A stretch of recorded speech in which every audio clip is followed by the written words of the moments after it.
Bismillahirrahmanirrahim. Dear students, this is the second lecture of laws of return. Today we are discussing the law of increasing return. In the last lecture we discussed law of variable proportion. Actually, this law of increasing returns is an aspect of law of variable proportion. When we increases the units of labor, our marginal product increases up to a certain level. अब definition देखिए इसकी, an increase in variable factor in combination of fixed factors. ये बात हमने last lecture में भी discuss की थी कि we are discussing increase in production in short run, यानी हमारे पास शॉर्ट टाइम अवेलेबल है अपनी प्रोडक्शन को बढ़ाने के लिए, और उसमें हमारे पास और कोई चॉइस नहीं है माँ सिवाय इसके कि हम लेबर के यूनिट्स में इजाफा करें प्रोडक्शन में इजाफे के लिए. तो we are increasing units of labour. अब ज़रा गौर कीजिए डेफिनेशन पे. An increase in variable factor. Variable factor कौन सा है? लेबर.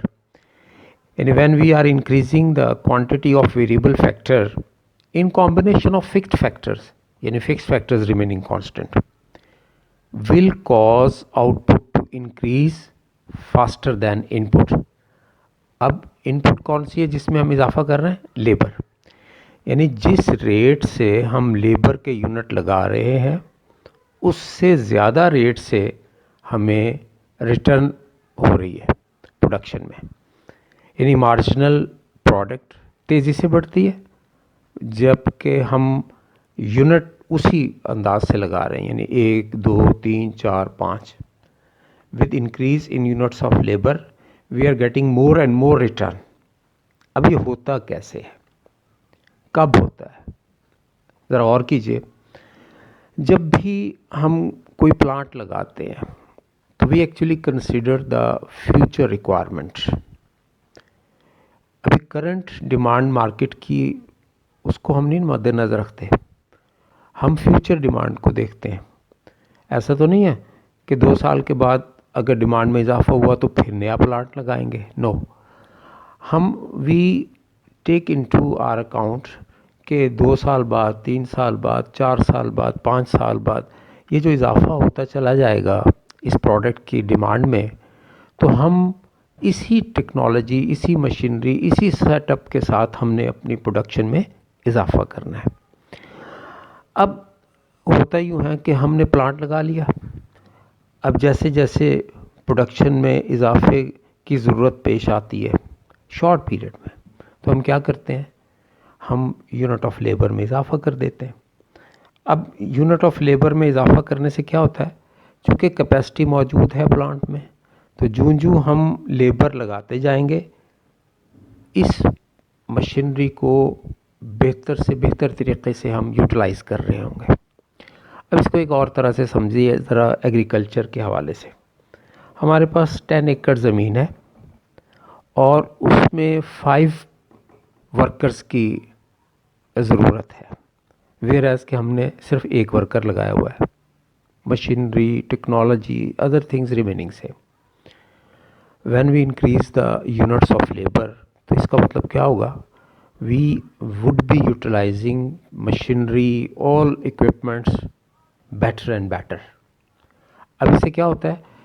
डिवीज़न ऑफ लेबर, काम तकसीम होता चला जाता है जो जो हम ज़्यादा अफराद इंगेज करते जाते हैं. और जब काम में हर आदमी स्पेशलाइज्ड होगा, अलग अलग काम लोगों को असाइन करेंगे, तो उनकी कारकर्दगी में इजाफा होगा. कारकर्दगी में इजाफे से क्या होगा? मार्जिनल कॉस्ट कम होती चली जाएगी.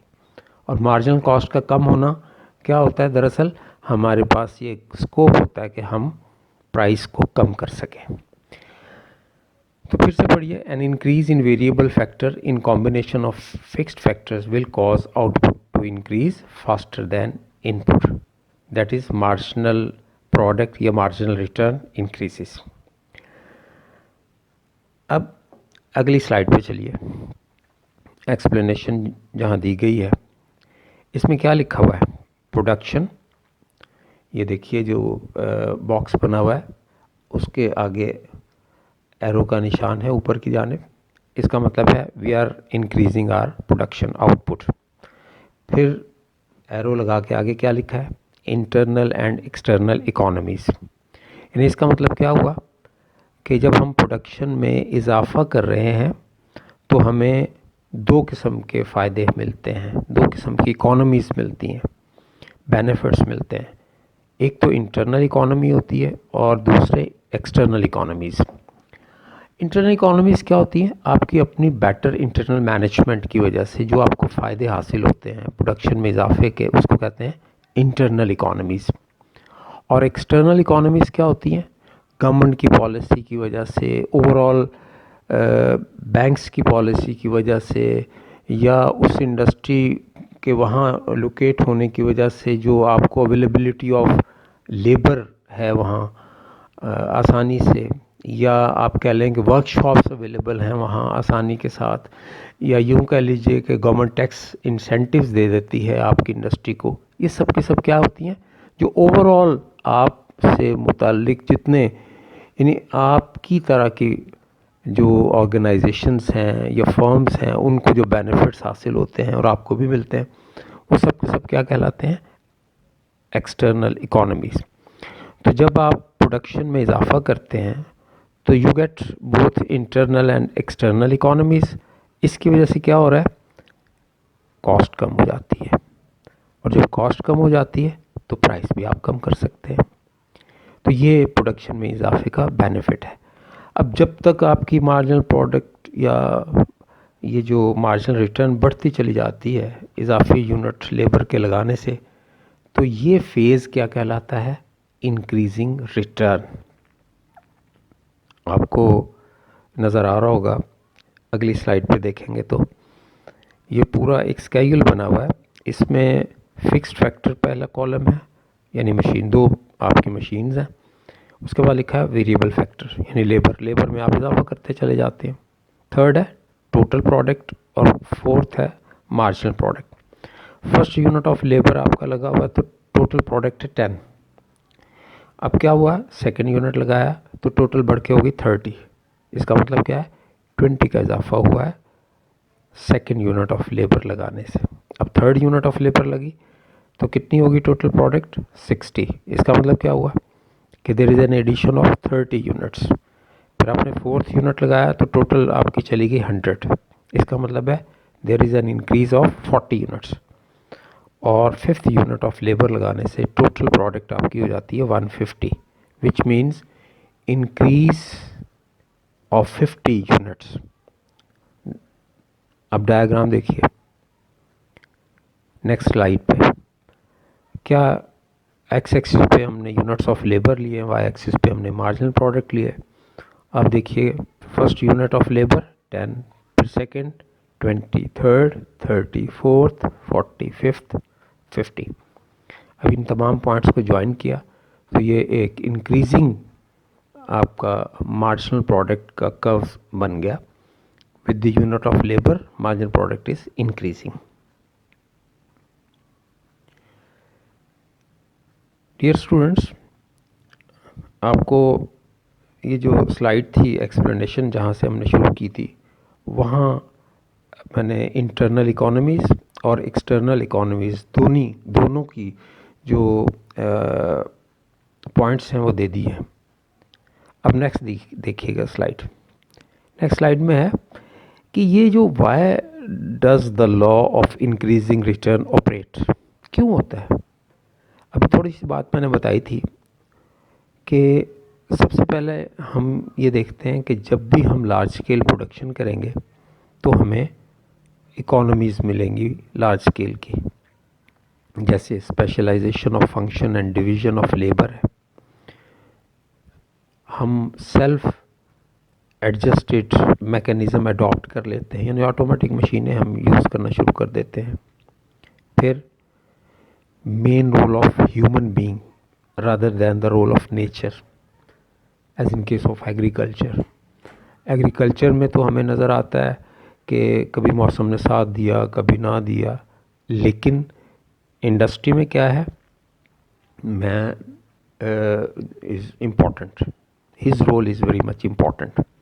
वो जैसे चाहता है उसको मैनेज करता है, यूनिट ऑफ लेबर इंगेज करता है। फिर आप देखिए कि इसमें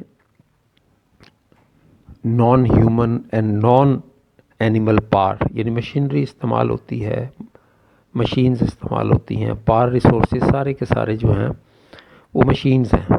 जैसे आप वो देखते हैं, मोटर्स देखते हैं, वो लगी होती हैं और ख़ुद ब खुद कंप्यूटर के ज़रिए चल रही होती हैं। तो ये सब के सब क्या है, economies of large scale production है। सेकंड पॉइंट इसमें देखें आप, नो स्केर्सिटी ऑफ फैक्टर। अब फैक्टर यहाँ तो लेबर ही है। अब अगर लेबर आपको ज़्यादा रिक्वायर्ड है और लेबर अवेलेबल ही ना हो तो भी प्रॉब्लम आ जाएगा, तो you will face problem in increasing the production. तो इसका मतलब है ये लॉ तब हेल्पफुल होगा, इंक्रीजिंग रिटर्न तब आपको हासिल होगी जब स्केर्सिटी ऑफ फैक्टर ना आपको फेस करना पड़ रहा हो, स्केर्सिटी ऑफ लेबर ना फेस करनी पड़ रही हो। थर्ड क्या है, थर्ड पॉइंट ये है इसमें कि इंक्रीजिंग रिटर्न हमें तब हासिल होता है when we are moving towards the right combination of factors of production. ये कॉम्बिनेशन है ना, लैंड, लेबर, कैपिटल, ऑर्गेनाइजेशन, यानी आपने कैपिटल, टेक्नोलॉजी, मशीनरी कितनी लगाई हुई है, ऑर्गेनाइजेशनल सेटअप क्या है, लैंड बिल्डिंग कितनी है, इसमें कितने अफराद जो हैं वो अगर हों तो ये बेस्ट कॉम्बिनेशन होता है। इसको कहते हैं राइट कॉम्बिनेशन। तो जब तक आपको best combination of factors of production हासिल नहीं होता तब तक मार्जिनल कॉस्ट मुसलसल कम होती चली जाती है यूनिट ऑफ लेबर लगाते रहने से। तो ये राइट कॉम्बिनेशन की तरफ व्हेन वी आर मूविंग तो are marginal product increases and marginal cost decreases. Fourth है full use of indivisible factors. ये क्या है, इंडिविजिबल फैक्टर से मुराद ये है मशीन्स, इंडिविजिबल फैक्टर से मुराद है लैंड बिल्डिंग, ऑर्गेनाइजेशन, यानी फिक्स फैक्टर्स। तो जब हम फिक्स फैक्टर को पूरी तरह यूटिलाइज कर रहे होते हैं तो हमारी मार्जिनल प्रोडक्ट जो है उस वक्त तक बढ़ती चली जाती है।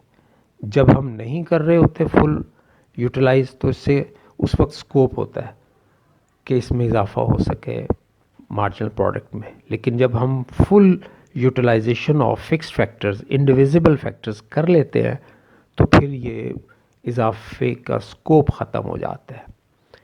इसका मतलब होता है least cost combination of factors, ऐसा कॉम्बिनेशन ऑफ फैक्टर्स जिसमें आपकी कॉस्ट मिनिमम होती है।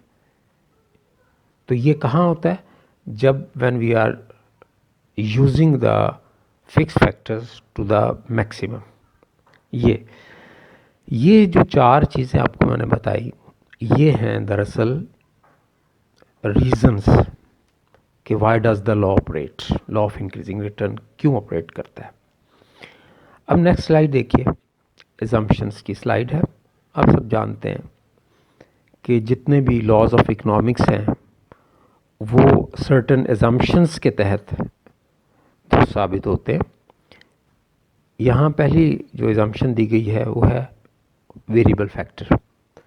We assume that there is only one variable factor and that is labour. Second, चूँकि शॉर्ट रन है तो शॉर्ट रन में तो लेबर ही वेरिएबल होती है। सेकेंड है होमोजीनियस यूनिट, जिसका मतलब क्या है कि all units of labour variable factor are homogeneous. Homogeneous means they are same in efficiency and skill. Third है नो चेंज इन टेक्नोलॉजी। तो ये तो मैंने आगाज़ में ही आपको बता दिया था कि फिक्स फैक्टर्स सेम रहेंगे, टेक्नोलॉजी सेम रहेगी।